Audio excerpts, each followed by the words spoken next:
Ok, entonces nos toca ver el teorema de momentos en dos y tres dimensiones. Como pudieron haber visto en la tarea anterior, cuando pasamos de una a dos dimensiones, pues el teorema de momentos se complica bastante, pero resulta que es en dos y tres dimensiones cuando es más útil, porque las integrales en una dimensión sí espero que ustedes las puedan hacer, pero en dos dimensiones ya implica integrar en coordenadas polares en dos dimensiones y en coordenadas esféricas en tres, en esferas bastante complejas, ¿no? Entonces, no espero que ustedes puedan hacer esas integrales, y por eso dice el buen Sutton que es precisamente en dos y tres dimensiones donde se vuelve más importante, porque la dificultad para calcular estas integrales y la densidad de estados pues aumenta bastante, ¿no? Entonces dice, pues vamos a considerar una red cúbica simple, ¿no? Y vamos a calcular rápidamente los momentos. Entonces, pues una red cúbica simple, a ver, ¿cómo es una red cúbica simple? Tengo aquí mi átomo I, ¿y dónde estarían los otros átomos? Voy a pintar con verde, con azul, perdón. Cúbica simple, ¿cuáles son los primeros vecinos? Los de la derecha, izquierda, enfrente, atrás, arriba y abajo. Como va la canción, ¿no? Derecha, izquierda, arriba y enfrente. Entonces, ¿cuántos primeros vecinos tiene el átomo I? Entonces, primera pregunta, ¿no? ¿Cuánto es el momento de orden cero? Mm, Uno. ¿Por qué Uno. uno, Andrea? Ay, estaba prendido, maldición. Um,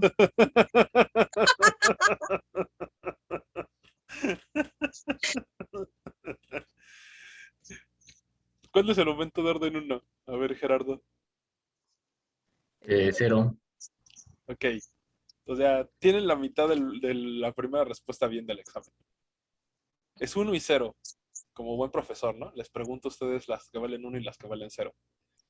¿Por qué vale uno el momento de orden cero?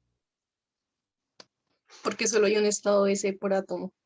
Exactamente, esta es la normalización, ¿no? Y hasta el capítulo 5 vamos a considerar un electrón por átomo. A partir del capítulo 5, de hecho lo vamos a ver la semana que viene con el doctor, ya me dijo, y yo les dejaré la tarea. Este, ahí vamos a introducir dos y luego n electrones por átomo, ¿no? Entonces, ¿por qué el momento de orden uno es cero? Porque el centro de gravedad es en el átomo. Este es el centro de gravedad y todas los momentos los medimos a partir del centro de gravedad, ¿no? Entonces, nuestro centro de gravedad lo movimos al origen y pues por eso es cero, ¿no? Muy bien, el momento de orden 2 de la red cúbica simple, ¿cuánto vale? 6 beta cuadrado. 6 beta cuadrada. ¿Por qué, mi querida Andrea? Fui yo, Angie, Ah, pero perdón, bueno. Angie. Porque eh, la posibilidad de que un electrón salte 2 veces y llegue al mismo átomo es solo con los primeros vecinos, que son 6. Exactamente, la posibilidad de que haya un brinco hacia un vecino y luego regrese, pues es el número de primeros vecinos, ¿no? Entonces, y hace un buen recuento, el ancho de la banda vimos que era proporcional a la raíz de 6 por el valor absoluto de beta, ¿no? O sea, la raíz del segundo momento, ¿no? Entonces, ¿cómo es el momento de orden 3? Color. Momento de orden 3, ¿cuánto vale? Acá es 0, ¿Por qué? porque en este caso no hay manera de que un electrón haga 3 saltos y vuelva al mismo átomo. digamos, si yo pinto los segundos vecinos en verde y yo trato de hacer un brinco, pues resulta que cuando yo haga el tercer brinco, cuando hago el segundo brinco hacia acá, ya no puedo regresar, ya no hay ningún brinco que me permita regresar al átomo central negro, ¿no? Entonces el tercer momento es cero. Y el cuarto momento, este no se los dejé de tarea, pero a ver, ¿alguien se atreve? No son 36, beta, Creo que esta sí, la parte. bolitas, porque llevan todo el día echando cohetes. Este, pues como bien dice el libro, porque no creo que Oscar se lo sepa de memoria, esto es 54 beta cuarta, ¿no? Y entonces viene un resumen rápido de los tipos de brincos de cuarto orden que podría haber, ¿no? Entonces, primero nos pintan el átomo I, nos pintan los primeros vecinos y nos pintan estos de acá. Pregunta, esto en una línea, este es primer vecino, ¿no? El azul creo que para todos queda claro que es primer vecino, pero este verde, este que está acá, ¿es segundo vecino?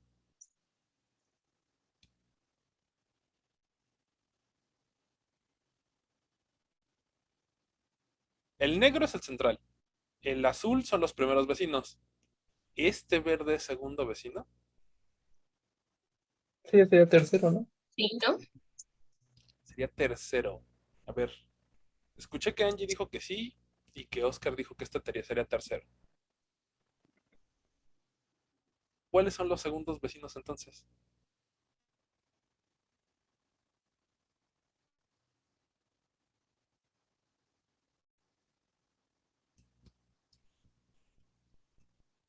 Acá. Ahí está, ¿no? Entonces resulta que estos están a una distancia de... ¿Qué? ¿Esta distancia verde cuánto está? Los azules Ah, están a una distancia de A, ¿no? raíz de 2A. Bien. Estos están a raíz de 2A, ¿no? Voy a entrar acá arriba para ya no encimar tanto. Y los verde clarito están a una distancia de 2A, ¿no? Mm, Entonces resulta que estos son terceros vecinos. Y entonces, pues dice, pues de estos voy a tener 6, ¿no? Por 6. Uno en cada dirección, ¿no? De la crucecita y de la otra crucecita en la otra dirección. Entonces son 6. Luego, ¿qué otra clase de brincos voy a tener? Y dice, pues yo puedo hacer otra clase de caminos, voy a pintarlo con verde, digo con amarillo.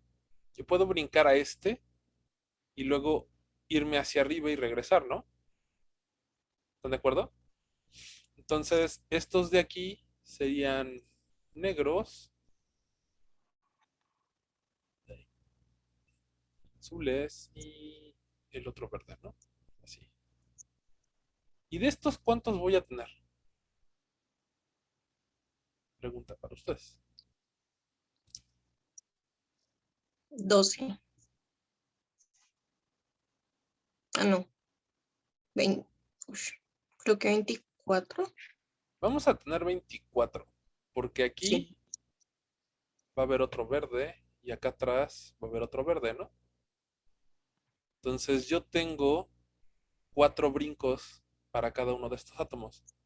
Entonces en total, voy a tener por 4 en cada uno de los átomos, por 6 átomos, ¿no? Y entonces estos son 24. Y finalmente nos quedan los brincos en el cuadrado, ¿no? Me voy a fijar en este cuadradito. Digamos, vamos a fijarnos en uno de los planos, ¿no? El XY, el YZ, el XZ. Y entonces yo tendría mi átomo central, tendría mis átomos de primeros vecinos, aquí. Este sería como el plano XY, ¿no? Y yo tendría mis segundos vecinos acá. ¿Sí lo imaginan todos? Este es un corte planar. Y entonces vamos a hacerlo con una naranja. Yo puedo tener brinco así, luego brinco así, luego brinco así y luego brinco así, ¿no? Y entonces en cada plano voy a tener uno, dos, tres, cuatro, ¿no? Pero también puedo brincar en el otro sentido, ¿no? También puedo brincar así. ¿Están de acuerdo? Entonces voy a tener 4 por 2 sentidos y por 3 planos, ¿no? En el XY voy a tener uno de estos, en el YZ voy a tener otro y en el XZ voy a tener otro, ¿no? Entonces esto van a ser 8 por 3, 24 beta cuarta, ¿no? Beta cuarta. Y aquí no le puse el beta cuarta, ¿no?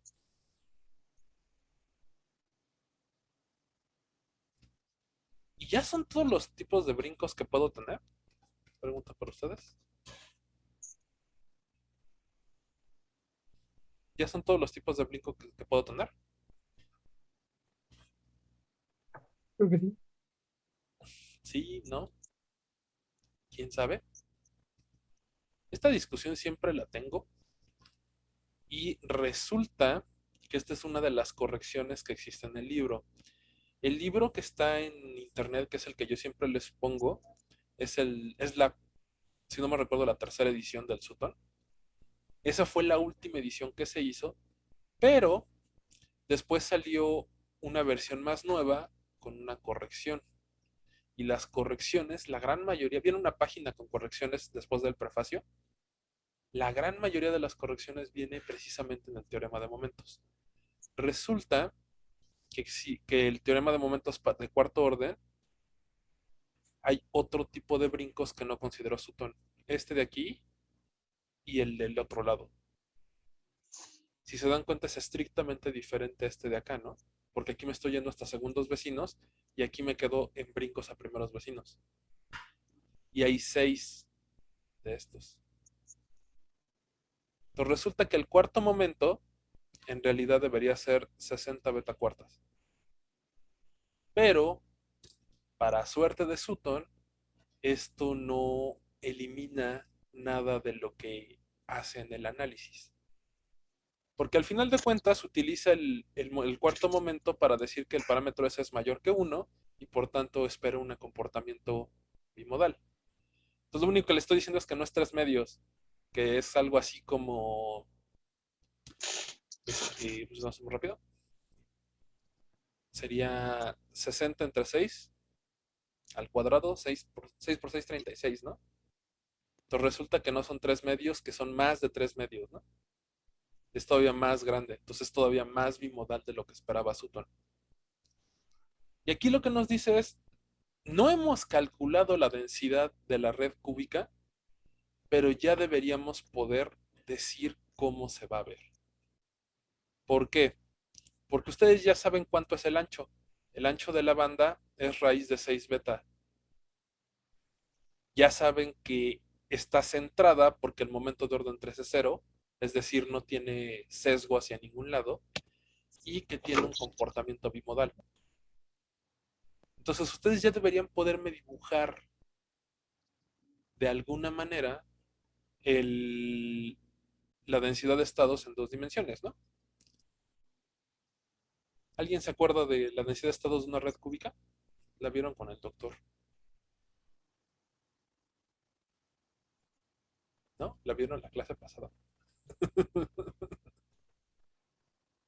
Ok, regresamos rápido. Entonces, esta es la red cúbica, ¿no? Para el modelo de la banda S. Y pregunta para ustedes, ¿está centrada?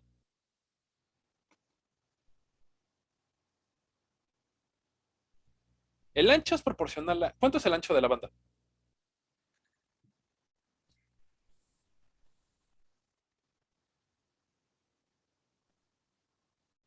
No sé ahorita.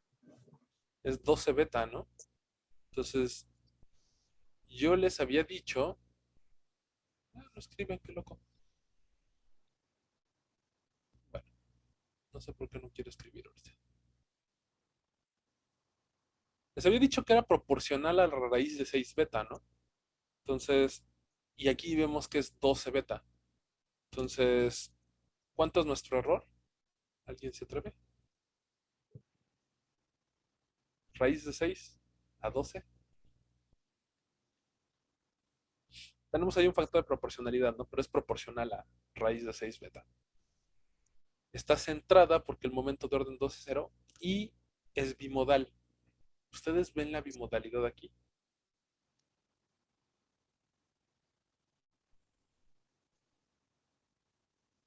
No, No. ¿Por qué no? Yo tampoco la veía cuando estaba tomando el curso por primera vez. Resulta que tenemos estos dos puntos. ¿Por qué no quiere marcarlos? claro que es continua la función, Es que que vuelven descontinua la función. no, la densidad de estados nunca es discontinua, mi querida Angie. La densidad de estados es una densidad de probabilidad, ¿no?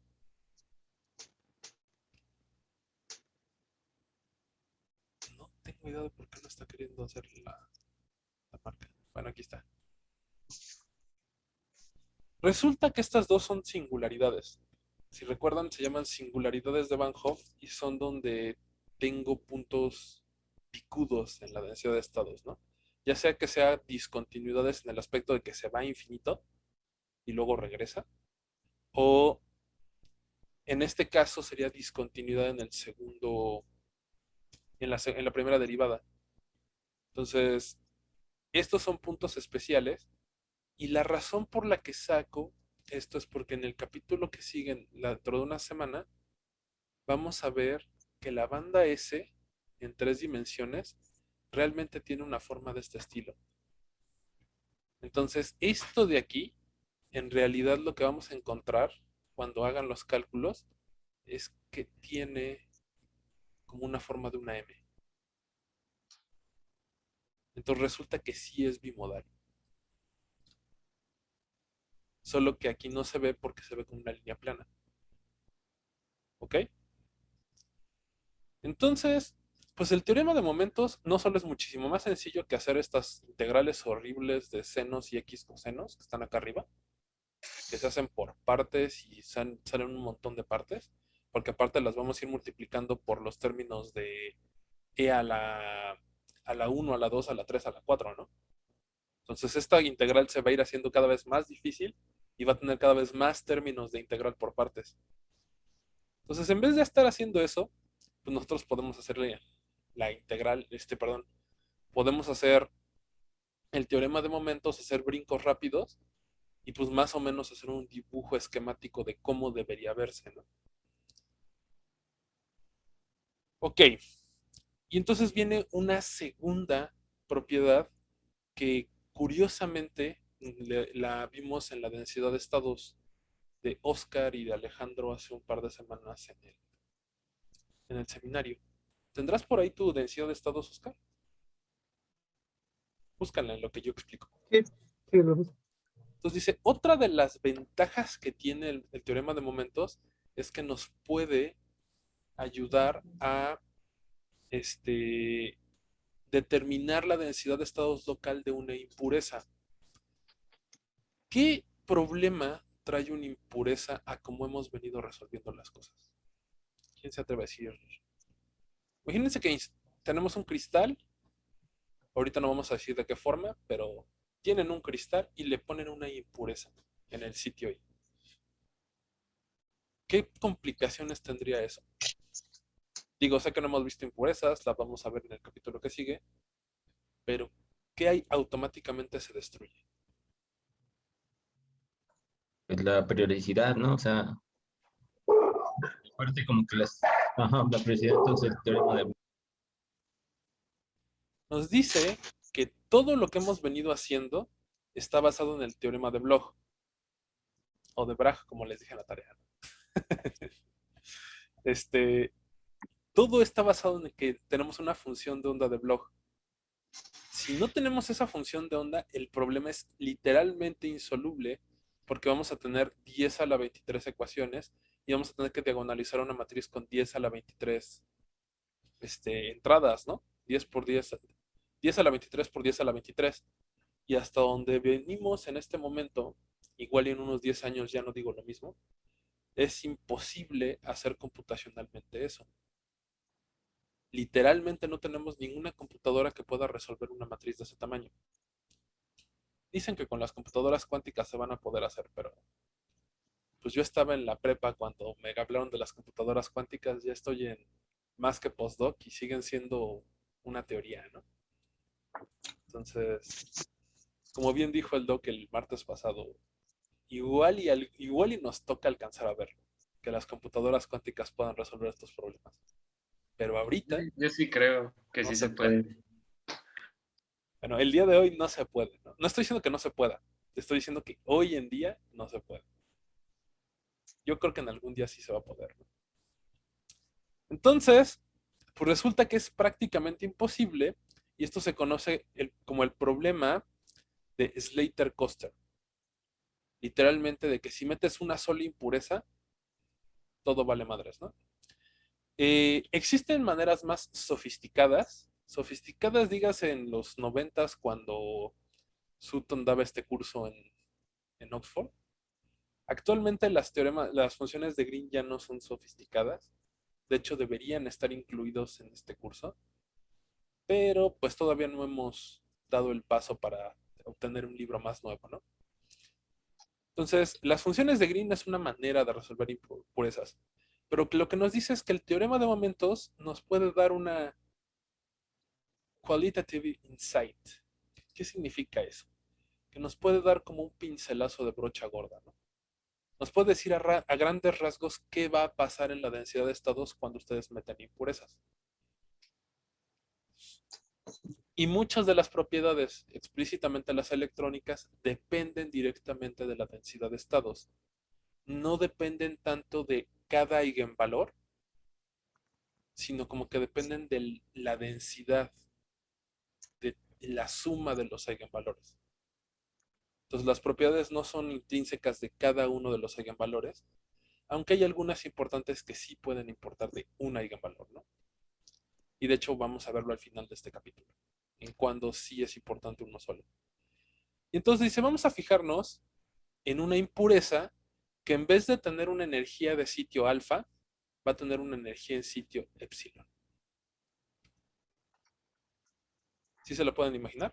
Tienen un cristal homogéneo de un átomo con energía en sitio alfa y tienen una sola impureza en el sitio I con energía en sitio epsilon. Y entonces dicen, vamos a hacer el cálculo de momentos para una red cúbica, ¿no? Para entender lo que ya tenemos hecho. El momento de orden 0 y el momento de orden 1, 1 y 0. 1 y 0, ¿no? O sea, no hay pierde. Entonces, regresando a nuestro dibujito, ahora verdaderamente el átomo negro va a ser diferente. Va a ser otro átomo distinto. Entonces, todos los demás los voy a pintar de azul. Y nada más me voy a quedar con el negro, de otro color, ¿no?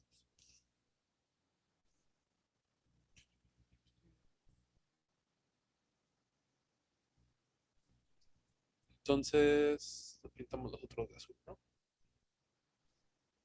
Este es el dibujito.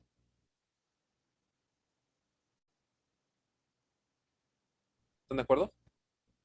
Todos los azules son energía en sitio alfa y el negro tiene energía en sitio epsilon. ¿Ok? Y entonces, pues la beta, la beta va a terminar siendo la energía en salto, y si recuerdan, la energía de salto depende de la distancia interatómica. Pero como yo dejé este átomo en el mismo lugar, pues lo que esperaríamos es que la beta realmente no cambie tanto, ¿no? Y esa es la aproximación que dice el buen Sutton. Vamos a suponer que como los átomos se quedan en el mismo lugar, pues la beta va a ser esencialmente la misma, ¿no? ¿Sí pueden aceptar esa aproximación? Entonces, si aceptan esa aproximación, pues el momento de orden 0, el momento de orden 1 y el momento de orden 2, pues esencialmente no cambia, ¿no? Pero ¿qué va a pasar en el momento de orden 3? Ese sí va a ser diferente. ¿Qué clase de brincos pueden surgir?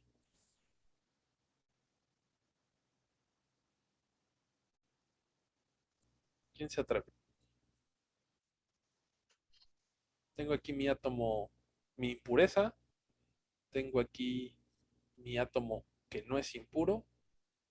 Mi átomo que es del material. Y entonces dice, pues yo puedo entonces generar un brinco al átomo de primeros vecinos. Y aquí yo puedo hacer un autobrinco. ¿Cuándo podían hacer ustedes autobrincos? ¿Se acuerdan? En la cadena AB, ¿Por qué? porque tenemos dos átomos distintos, entonces sus energías en sitio son distintas. Porque los términos del hamiltoniano eran HI menos la energía del átomo I, ¿no? Y la energía del átomo I es epsilon. Y la solución del HI, ¿se acuerdan que era algo así como alfa más 2 beta, ¿no? ¿Sí se acuerdan? Entonces, este término, cuando hagan este brinco, nos va a sacar términos que van a estar multiplicados por alfa menos epsilon. ¿Están de acuerdo? Si estos fueran iguales, esto sería alfa menos alfa, y pues ya se jodió, ¿no? ¿Están de acuerdo? Pero como aquí yo tengo términos de este estilo ensanduichados,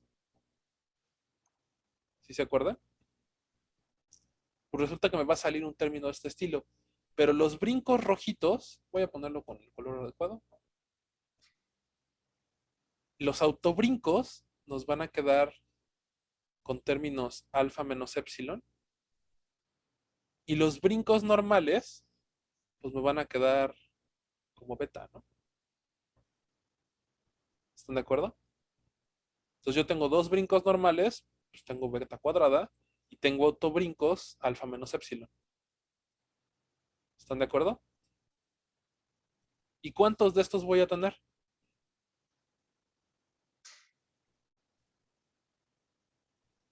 Pues 6, ¿no?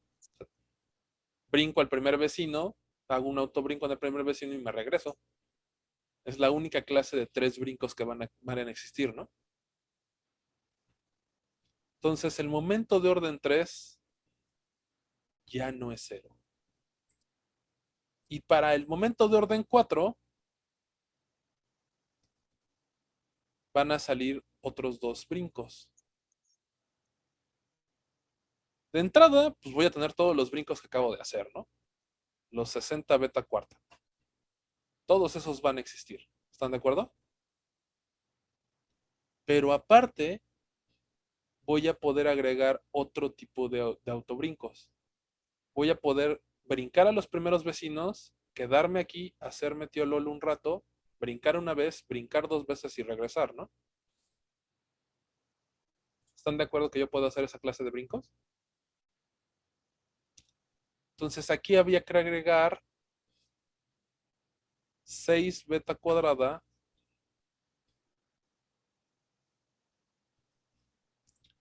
por alfa menos epsilon al cuadrado. Y este va a ser el tipo de autobrincos que voy a tener, ¿no?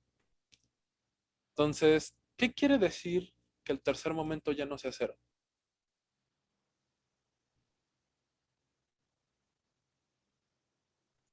¿Qué quiere decir esto? Está sesgado, ¿no?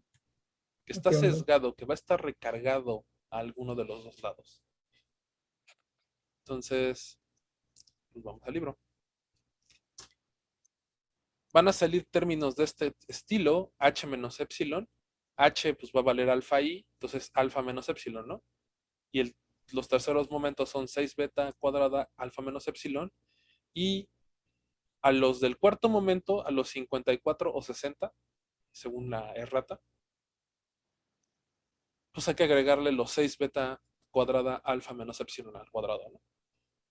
Y entonces, pues si recuerdan, cuando el tercer momento es distinto de 0, ese se vuelve considerablemente más feo, ¿no? Hay que meter ahí productos de segundo momento por tercer momento al cuadrado por segundo momento y dividir todo eso entre el momento a la cuarta, ¿no? Segundo momento a la cuarta.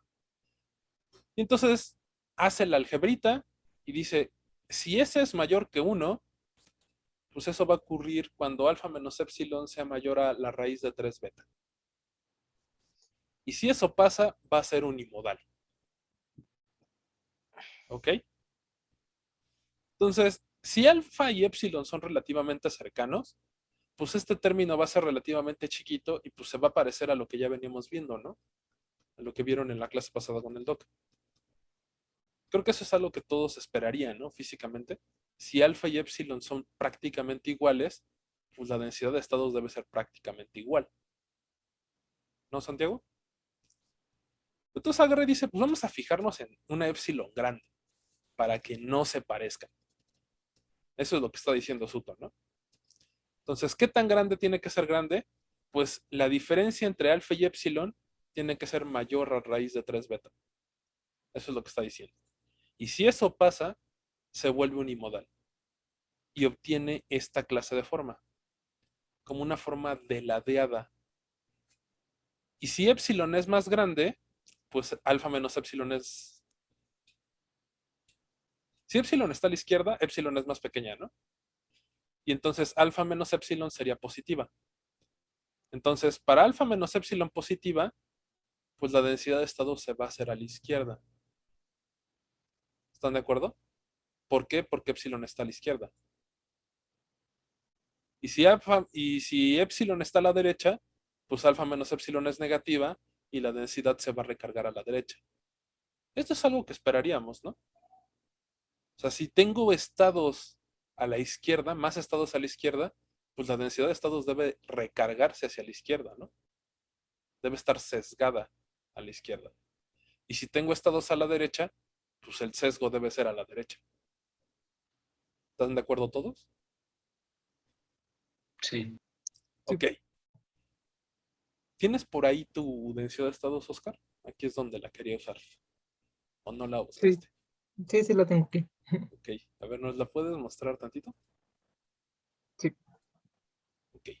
Es- Esto es para que tengan como un ejemplo realista. Entonces, Oscar hace 2 semanas hizo densidades de estado de su aleación y encontró un sesgo muy feo en una densidad. Eso es paladio puro, ¿no? Sí, aquí tengo las otras. Bueno, a ver, déjala tantito eso, déjala tantito eso. Esto es más o menos lo que esperaríamos del paladio amorfo. Esta es una densidad de estado realista. Aquí el 0 es el nivel de Fermi. Y lo que nos dice, que vamos a ver en el capítulo 7 en unas 2 semanas, o 3, el modelo de Friedel es que es un rectángulo, esencialmente. La densidad de estados de los metales de transición son un rectángulo. Entonces, tiene ancho de 6 electronvolts y tiene una altura de 1.8. Entonces, esto es lo que esperaríamos. Tiene ahí un dedito medio raro, pero es un rectángulo, ¿no? Todos aquí, si les pongo un rectángulo, ¿me creerían que es un rectángulo? Ya, bueno. Sí. Enséñales ahora la otra para que vean que no es un rectángulo. O sea, tengo la total y la de la plata, ¿no? Que ese sí no es un rectángulo. A ver, muestra la total. La total es esta. O sea, la total es todavía más rectangular, ¿no? O sea, el buen Oscar de ahí le creyó a Friedel y le dijo a su simulación, te tiene que salir un rectángulo, güey, porque Friedel dice que es un rectángulo. ¿Tienes la de hidrogenación? ¿La de las impurezas? Sí, cuando le meten presas. Aquí está. Entonces, No, es decir, la plata. la total, la alfa. A ver, pon la plata. Esta se ve medio rara, no sé. Perdón, no le dije a Oscar que la preparara, entonces no tiene las gráficas bonitas.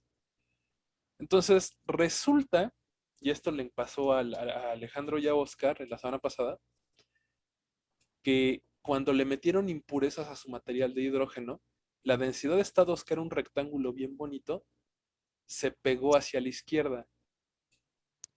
¿En dónde creen ustedes que están las energías de las impurezas? Las energías de los hidrógenos.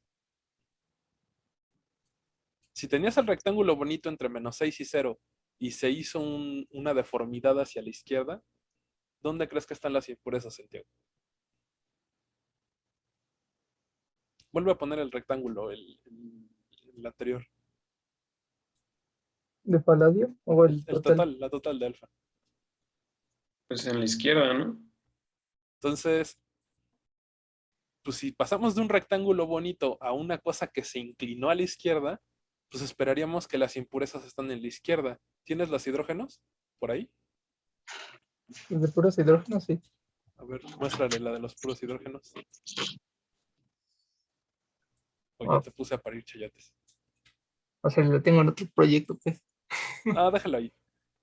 Bueno, Ajá. aquí se ven, si se dan cuenta, en punteadas, puso los que tienen hidrógeno, ¿no? Entonces, Sí, los que tienen hidrógeno son estos que se encuentran entre -12 y 6. ¿Puedes señalarlo con tu cursor? sí, menos dos. Así es, hazlo con un circulito. Entonces, este pico triangular que está entre -12 y -7, esos son los hidrógenos. Entonces resulta que las energías, los eigenvalores de las impurezas de hidrógeno, hicieron que la densidad de estados se hiciera hacia la izquierda y perdiera su forma rectangular. Se volviera una cosa triangular rara, ¿no? Ujú. Te voy a quitar rápido la pantalla. Y eso es exactamente lo que estamos viendo aquí, ¿no? El buen Oscar tenía una cosa rectangular y cuando le metió impurezas de este lado, pues lo que hizo fue que obtuvo este triángulo. ¿Estás de acuerdo, Oscar? Sí, sí. Entonces ahí está la explicación de tu triángulo de la semana pasada. Las impurezas de hidrógeno están arrastrando tu densidad de estados hacia la izquierda y están haciendo que pase de ser un rectángulo a ser una forma como de un triángulo. Suavizado, ¿no? Pero un triángulo al final de cuentas. Ujú.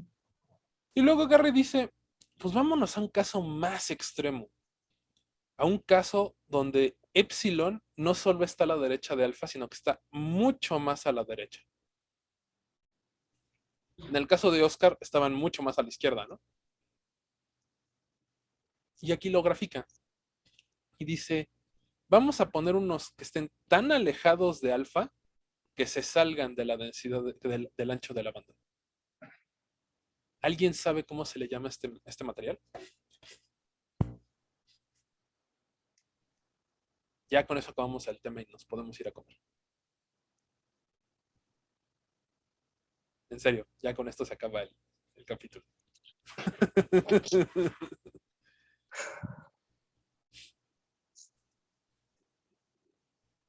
Bueno, si no lo dibujamos. ¿Nadie de aquí está haciendo semiconductores entonces? Porque esta era como pregunta de regalo para los que hacen semiconductores. Pues yo estoy haciendo semiconductores, yo estoy con silicio, ¿Estás haciendo silicio? ¿Qué estás silicio por haciendo? eso. ¡Ay, qué Eh, chido! ajá, excitaciones electrónicas, fotónicas y fonónicas en silicio, por eso. Ah, qué chido. A ver qué te sale, mi querida Andrea. Sí, son unas densidades de estados muy matracas, están muy densas, muy pesadas.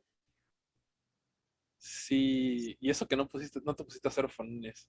¿Cuánto les está tomando sus fonones a ustedes, Oscar? No, sí hice fonones, me tomó muchísimo sacarlos.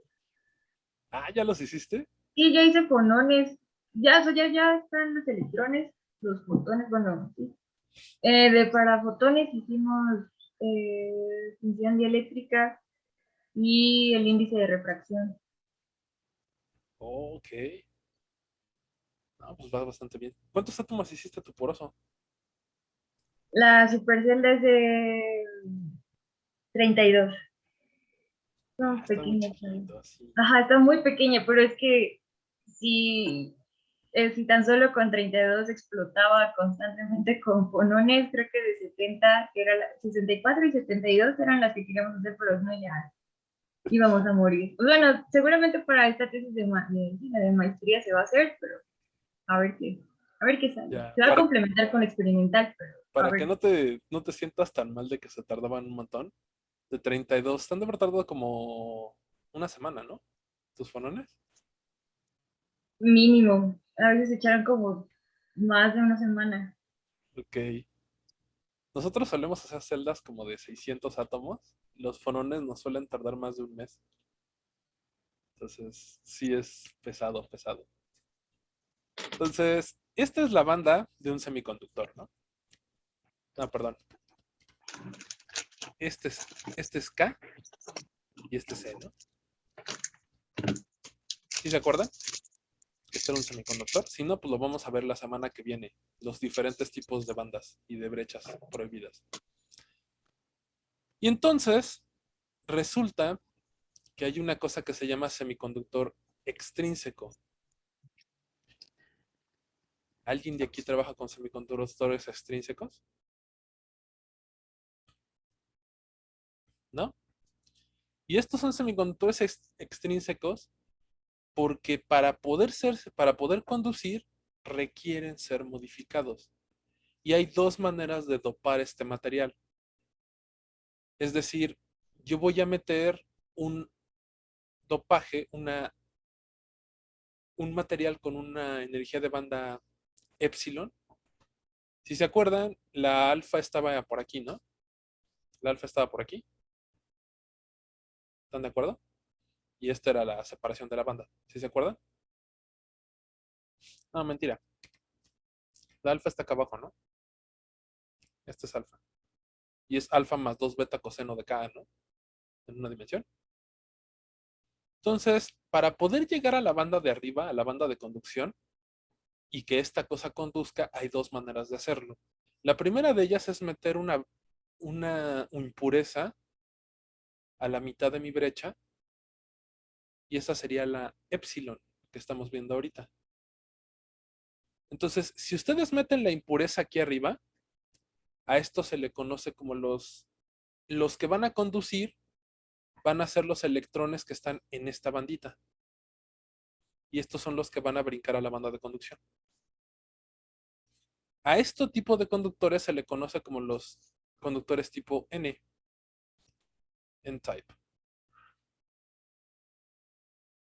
La otra manera de hacerlo es introducir agujeros aquí abajo. Y este se le conoce como el P-type. Conductores tipo N y conductores tipo P. ¿Por qué N y por qué P? Tiene que ver con este capítulo, por eso lo saqué. En estos de acá arriba, ¿quiénes van a ser mis portadores de carga? En estos que están aquí. Los electrones, ¿no? Van a ser los electrones. Y acá abajo, en los tipos P, ¿quiénes van a ser los portadores de carga? Los huecos. Los huecos, los holes. Entonces resulta que es tipo N porque el portador de carga tiene carga negativa, negative type, y tiene tipo P porque el portador de carga es positivo, positive type. Entonces, en los tipo N están acá arriba y el portador de carga son los electrones. Los tipo P están cerca de la frontera de la superficie de Fermi y los portadores de carga son los agujeros. ¿Ok? ¿Y cómo vemos eso con la densidad de estados? Pues, ¿qué pasa cuando me voy alejando? Pues esto cada vez se va haciendo más hacia arriba, ¿no? O sea, si estamos cercano a alfa, creo que todos estarían de acuerdo que pues mi densidad se podría deformar, pero sería casi igual, ¿no? Sería algo así. Y conforme me voy alejando de alfa, cada vez es más triangular, cada vez tiene más este comportamiento y cada vez sube más. Y el caso extremo es justamente el que está dibujando Sutton aquí. Cuando epsilon se separa mucho y llega a la banda prohibida, a la brecha prohibida, esto pues, se va a hacer una cosa plana y va a subir como una lorentziana, muy definida. Y ya el caso extremo, que es cuando epsilon tiende a infinito, pues esta cosa va a ser una delta, ¿no? Pero esta delta es exactamente lo que les acabo de dibujar aquí. Esta era la EDK, ¿no? Pero si en vez de EDK yo dibujara la densidad de estados, pues la densidad de estados tendrían aquí ustedes una banda de conducción, tendrían ustedes acá abajo una banda de valencia, y lo que tendrían aquí son eigenestados aislados epsilon. Y eso es exactamente la gráfica. Si la giran 90 grados, pues es exactamente esta gráfica de acá, ¿no? Aquí está mi banda de valencia, aquí está mi banda de conducción y mi banda de conducción, perdón, este es mi dopaje y mi banda de conducción estaría de este lado y pues estaría inclinada al revés, ¿no? Estaría algo así. Algo así esperarían ustedes en un semiconductor extrínseco tipo N. ¿Ok? Y bueno, aquí ya les comenta esto de que los portadores en este caso serían los agujeritos.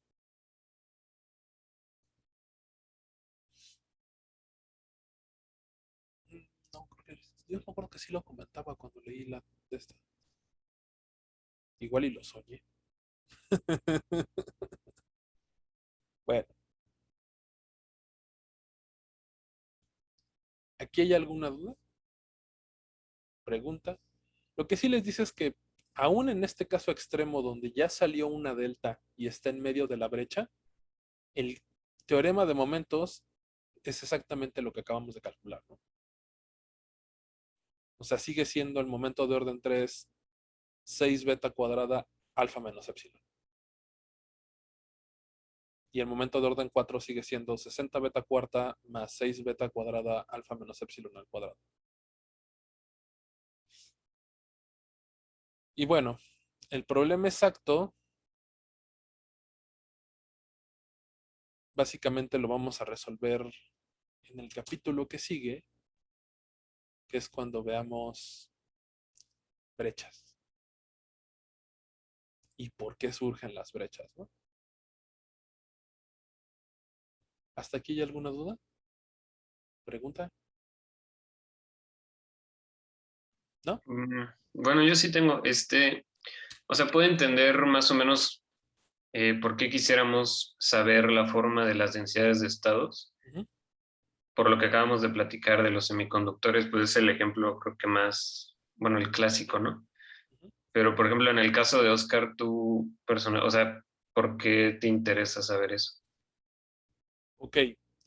Eh, explícitamente no hemos encontrado una teoría del teorema de momentos que explique por qué tiene la utilidad que a nosotros nos interesa, pero una de las cosas que queda muy, muy clara del teorema de momentos, si tú lees los artículos de Cyril Blackman y de su tutora y de Gaspar, su alumna, es que el teorema de momentos, la densidad de estados está muy relacionada con la geometría local del material.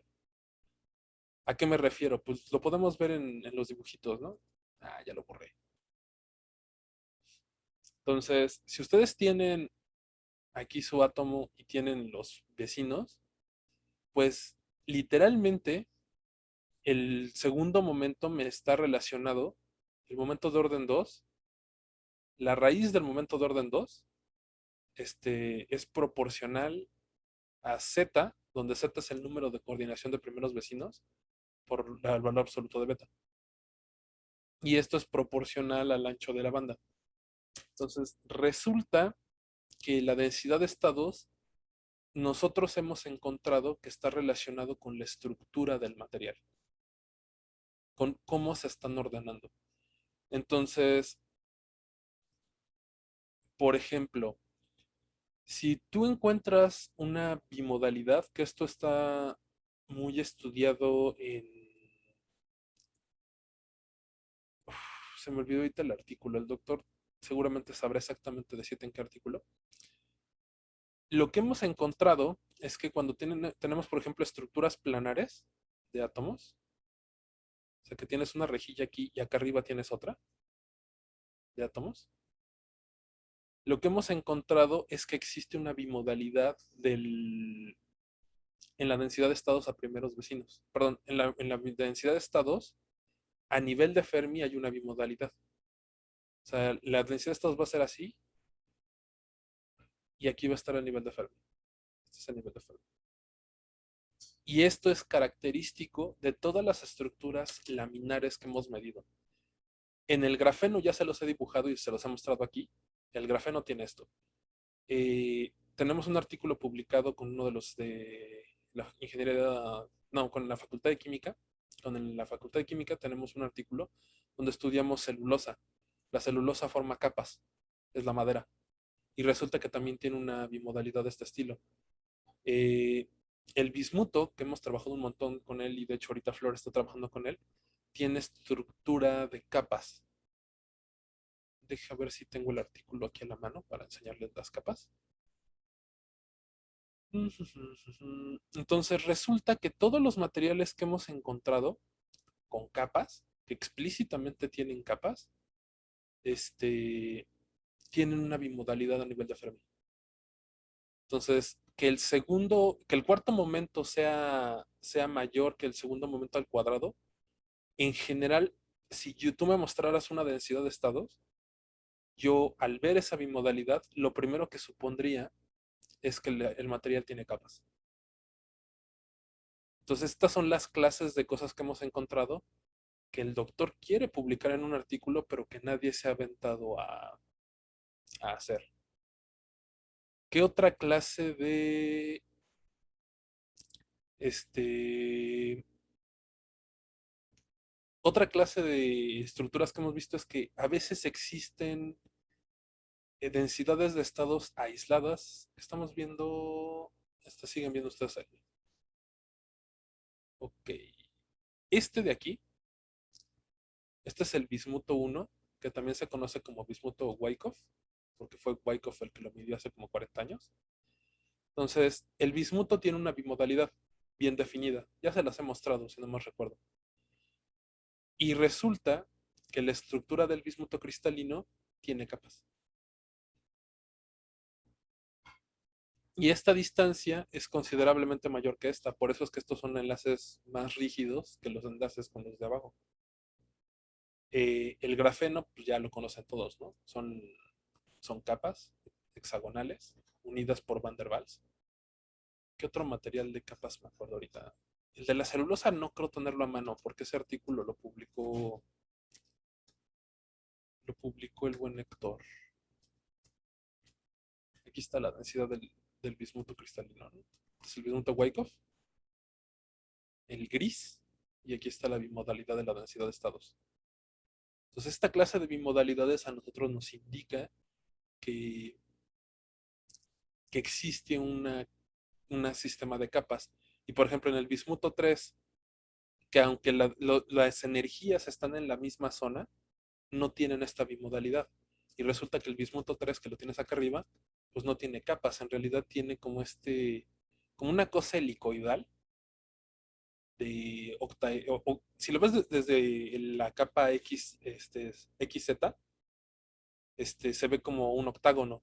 Pero si lo ves en la XY, digamos, lo rotas 90 grados, esto en realidad son helicoidales. Entonces, no tiene capas, ¿no? Y al perder las capas, pierde la bimodalidad a nivel de Fermi. Esa es una de las cosas que hemos encontrado.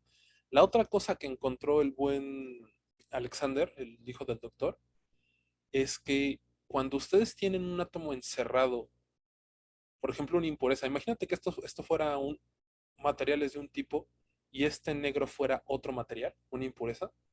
Lo que hemos encontrado es que existe Pues justamente como lo que dice el tutor de Alexander, el buen Sutton. Cuando ustedes meten una impureza en medio de un material, el material como que lo encierra, como que lo aprisiona. Imagínense que es como un objeto extraño dentro del cuerpo. Todos los médicos cuando ustedes les disparan o se les clava algo, el cuerpo llega, lo rodea de células de sangre y hace un caparazón duro alrededor de él, lo encapsula. El material reacciona más o menos de la misma manera.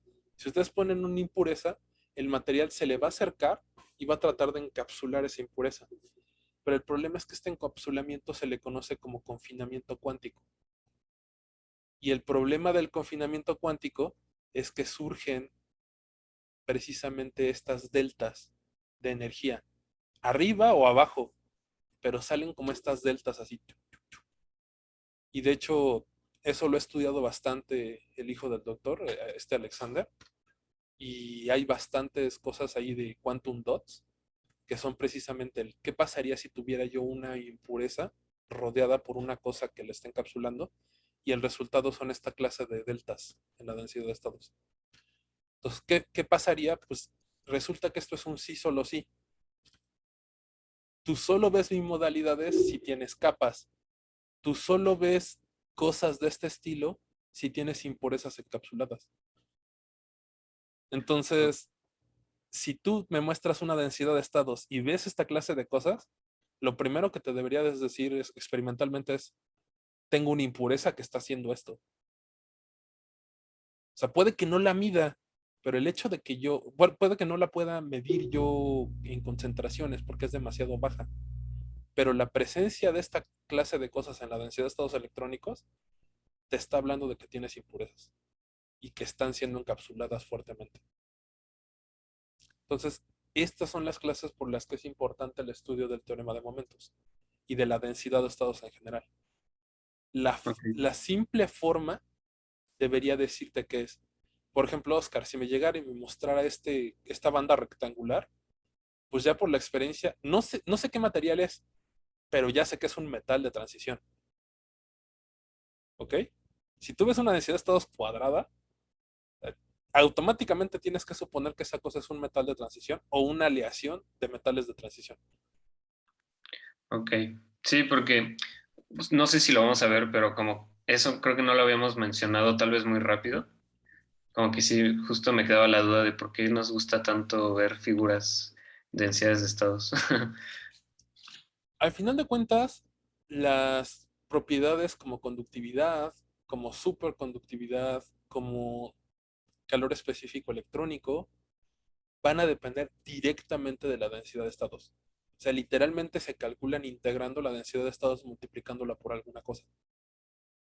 Entonces, por eso les digo que no les interesa tanto los eigenvalores, les interesa más la densidad de estados, porque todas las propiedades se calculan integrando la densidad de estados. Entonces, esta es como la parte importante que ustedes tienen que medir. Por eso es importante, pero también tiene información estructural. Y esa es una parte que cuando Sutton escribió este libro en los 89, 90, todavía no lo tenía tan claro. Esta clase quantum confinements, de cofres cuánticos, se estudiaron a finales de los 90, 10 años después. Pero en este capítulo, 10 años antes, Sutton ya los había encontrado. Son estas cosas que luego tú crees que es una tontería lo que estás haciendo y 10 años después abren una rama de los materiales, ¿no? ¿Hasta aquí hay alguna duda? ¿Pregunta? No, ya no. Bueno, pues entonces aquí acaba el capítulo 4. Yo subo entre hoy y mañana las clases. Me faltan 3 clases, según yo, la de ayer y la de hoy, y la del jueves de la clase pasada, de la semana pasada.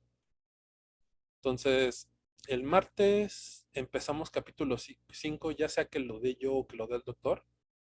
Yo creo que lo va a querer dar él. Y les dejo entre martes y jueves, más seguro el viernes, el día del examen, les dejo la tarea. Y déjenme confirmo con el doctor si va a ser tarea examen o no.